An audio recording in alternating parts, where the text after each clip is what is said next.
আমাদের মাননীয় প্রধানমন্ত্রী ইতিমধ্যেই আমাদেরকে নির্দেশ দিয়েছেন এই বিষয়গুলি তদারকি করার জন্য।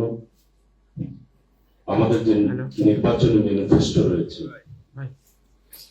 আমরা মানুষকে যে ওয়াদা দিয়েছি যে আমরা 31 দফা অনুযায়ী এই রাষ্ট্রটি আমরা পরিচালনা করব। ইতিমধ্যেই ফ্যামিলি কার্ড, কৃষি কার্ড, হেলথ কার্ড, এই ব্যাপারে আমাদের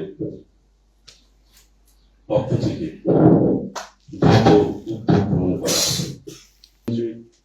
চান যে যার যার দায়িত্ব যাতে আমরা যথার্থভাবে পালন করি, সততার সহিত, নিষ্ঠার সহিত। মানুষের জন্য কিন্তু সরকার, জনগণের জন্য সরকার।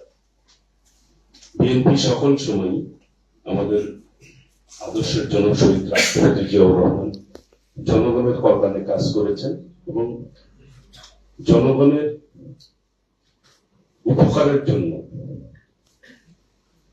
যতগুলি উনি পদক্ষেপ নিয়েছেন মানুষের কাছে, কিন্তু শহীদ রাষ্ট্রপতি জিয়াউর রহমান বাংলাদেশের মানুষের হৃদয়ে রয়েছেন। আমাদের প্রিয় নেত্রী দেশনেত্রী বেগম খালেদা জিয়া 9 বছর আন্দোলন সংগ্রাম করে এই দেশের মানুষকে গণতন্ত্র দিয়েছেন এবং মানুষের কল্যাণের জন্য উনি কাজ করে গেছেন। নিজে নির্যাতন ভোগ করেছেন কিন্তু অন্যায়ের কাছে কখনোই মাথা নত করেননি। বাংলাদেশের মানুষের কাছে তিনিও হৃদয়ে একটি স্থান করে নিয়েছিলেন। আজকে তারই যোগ্য উত্তরসূরি মাননীয় প্রধানমন্ত্রী দেশনায়ক তারেক রহমান। উনি জাতির কাছে যে প্রতিশ্রুতি দিয়েছেন সেই অনুযায়ী উনি প্রত্যেকটি বিষয় বাস্তবায়ন করতে চান।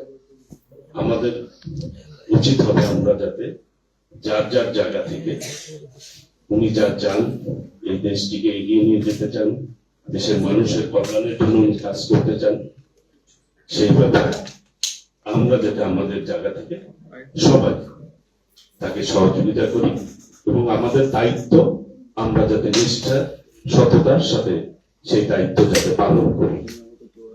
আমি আমার জায়গা থেকে আপনাদেরকে প্রতিশ্রুতি দিচ্ছি সর্বোচ্চ আমরা আপনাদেরকে সহযোগিতা করব।